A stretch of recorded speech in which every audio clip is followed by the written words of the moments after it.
शेतकऱ्याची कमी होत चालली, कारखान्यामधून निघणारे जे प्रॉडक्ट येतं त्याचे भाव वाढत चालले आणि आपत्तीची नुकसान भरपाई जी आहे आणि तिची क्षेत्राची जी मर्यादा आहे ती क्षेत्राची मर्यादा देखील वर्षानुवर्ष कमी होत चाललेली आहे, रक्कम देखील त्याची कमी होत चाललेली आहे.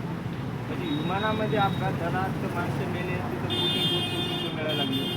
इकडे एखादा शेतकरी विस्कळून गेला, पाण्याला वाहून गेला, त्याला लाख रुपये बळत द्यायला लागले, तीन प्रकारे द्यायला लागले त्याच्या वारसदाराला.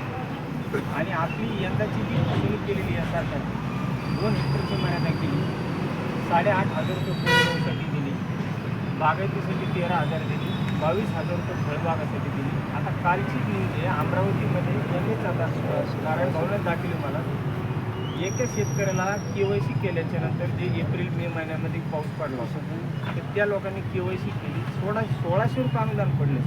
नांदेडमधल्या एका शेतकऱ्याला 850 रुपये अनुदान. हीच फसवणूक आता जी सप्टेंबरमध्ये अतिवृष्टी झाली तर याच्यामध्ये आपल्या सगळ्या जिल्ह्याच्या शेतकऱ्याची होणार.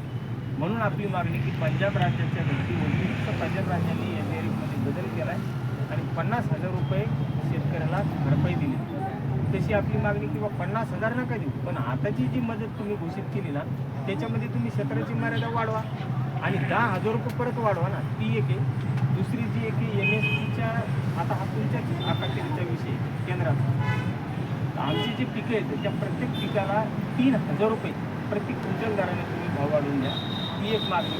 त्याच्यानंतर की आता काय झालं की एका दिवसामध्ये समजा 65 मिलीमीटर पाऊस एखाद्या मंडळामध्ये पडतो, आपण समजतो की अतिवृष्टी, परंतु जर 7 दिवसामध्ये सतत 10 मिलीमीटर पाऊस त्या मंडळामध्ये जर पडत असेल आणि त्याचं ॲव्हरेज जर 110 मिलीमीटर ॲव्हरेज होत असेल तर ते मंडळ देखील अतिवृष्टीमध्ये समाविष्ट होतं. त्यामुळं असं आहे की जिल्ह्याभरामध्ये एकही मंडळ यापासून वगळलेलं नाही. मी तर म्हणतो जिल्ह्यात काय मराठवाड्यात देखील, कारण की जिल्ह्याची परिस्थिती आज जर बघितली, कोण दाखवते सर्व डेटा सर, डेटा दाखवते पर्जन्यमापक केंद्र. आज 49 मंडळ जिल्ह्यामध्ये येतं, त्यापैकी फक्त 27 मंडळामध्ये पर्जन्यमापक यंत्र आहे, 22 मंडळामध्ये पर्जन्यमापक यंत्र नाही. चुकी कोणाची आहे? आपली आहे का? शासनाची. तुम्ही पर्जन्यमापक यंत्र बसवायचे ना तिथं, तुम्ही जर पर्जन्यमापक यंत्रच नाही बसवले मग बाकीचे आणि घाट कसा घातलेला आहे सर. आज 26 मंडळं जालना जिल्ह्यामध्ये अतिवृष्टीमध्ये समाविष्ट केली. बाकीचे जे 23 मंडळ वगळे, ते 23 मंडळ वगळेत कोणते? जिथं जास्तीत जास्त फळबाग आहे ते सगळे का वगळे? ते विम्यासाठी, कारण की अतिवृष्टीची मदत कमी मिळते परंतु विम्यातून शेतकऱ्याला रक्कम जास्त मिळते. 3 मिलीमीटर पाऊस वाघराळ मंडळामध्ये पडलेला जातो. यांचं आता फडणवीस साहेबाचं मंडळ आहे बोलापांगरी, त्यांच्या मंडळामध्ये पर्जन्यमापक यंत्रच नाही. आमच्या घनसुंगीमध्ये किंवा घनसुंगी तालुक्यात, आंबड तालुक्यात असे 22 ठिकाणी पर्जन्यमापक यंत्र नाही. आमची तिसरी मागणी सर पंचनाम्याचा असा जबरदस्त घाट त्यांनी टाकलेला आहे. वस्तुनिष्ठ पंचनाम्याचा GR काढलेला आहे. समजा एखादं तुम्ही शेतकरी आहे, तुम्हाला 5 एकर जमीन आहे, तुमच्याकडे 2 एकर ऊसाचा पंचनामा होत नाही, 1 एकर तुमच्याकडे मोसंबी किंवा फळबाग आहे त्याचा एक पंचनामा होत नाही, आता राहिलेलं क्षेत्र 2 एकर आहे ते कोरडं. तिथं जर तुमचं बाधित क्षेत्र पूर्णच होतं पण पंचनाम्याचा अधिकारी मागच्या 15 दिवसापासून तुमच्या शेतात येऊ शकला नाही आणि आता पाणी साचलेलं क्षेत्र फक्त 10 गुंठे, पण बाधित क्षेत्र आता ते काय करायला लागले फक्त 10 गुंठे. 10 गुंठ्याला 85,000 रुपये, 850 रुपयाच्या कुठल्या आता द्यायला लागले. म्हणून आमची मागणी आहे की तो जो शासन निर्णय काढलेला आहे त्यांनी एप्रिल महिन्यामध्ये आणि 23 सप्टेंबरला ते दोन्ही शासन निर्णय बदलून जे काय अवकाळी पाऊस पडलेला आहे, नंतरचा पाऊस जो पडलेला आहे समजा कधी 5 सप्टेंबरपासून तर 30 सप्टेंबरपर्यंत म्हणजे मागच्या, तर इथपर्यंतचा एक शासन निर्णय सेपरेट काढा जिथं सततधार 7 दिवस पाऊस पडला आहे, जिथं 10 मिलीमीटर दररोज पडला आणि 110 मिलीमीटर त्याचं ॲव्हरेज झाले, ते सर्वचे सर्व मंडळ अतिवृष्टीमध्ये समाविष्ट होतात. आम्ही आत्ताच जिल्हाधिकाऱ्यांना तुमच्या सगळ्या मागण्याचं निवेदन देऊन आलो. जरी आपला आणि तुमचा आमचा वेगवेगळं असलं परंतु मागण्या एकच आहे.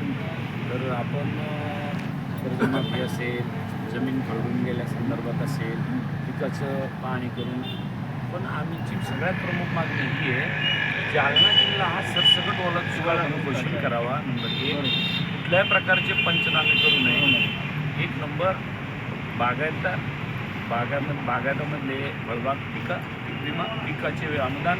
दुसरं जिरायत, बागायत, फळं असं वेगळं क्रायटेरिया करून सरसकट मदत करावी असा एक भूमिकेचा विषय घेऊन आम्ही आज जिल्हाधिकाऱ्यांना निवेदन दिलं आणि बहुतांश कर्जमाफीचं पण त्याच्यात मुद्दा आहे.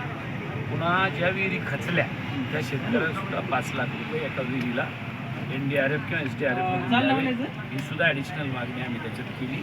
त्यामुळे आणि कर्जमाफीची पण केली. आता याच्यात दुसरा विषय आणि तुम्ही जे म्हणले की काही मंडळात दुरुस्ती नाही झाली अशी व्याख्येमध्ये काही बसतील तर हा मुद्दाच त्याला आपण खोडून काढला.